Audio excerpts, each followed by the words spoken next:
Now, as for the Good Samaritan, he's being applauded for his quick thinking, but it's important to note that our experts say it's a good thing that no one else was injured. They've got a few things to keep in mind if you ever find yourself in an active shooter situation and you've got a gun. Kylie Kidd explains.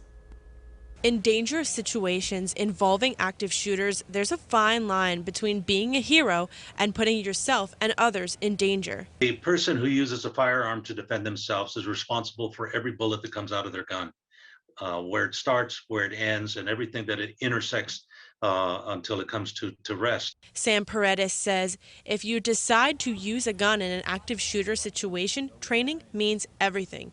And former police officer and professor of criminal justice, Dr. Todd Burke, says the real deal is way different than shooting at a target. Practicing at a target, at a still target, is very different than a moving individual, and particularly under a stressful situation. And the same thing applies not just to citizens, but to police officers as well.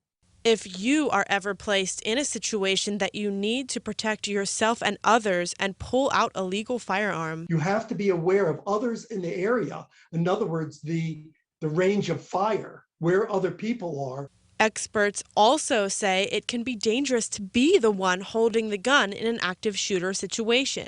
If it is a state that has the right to carry, then you have to assume that other people might be carrying. And when you have an active shooter situation, a lot of people don't know if you're the good guy or the bad guy. On top of all this, Dr. Burke says before you take any action with a firearm, you should make sure police are on the way.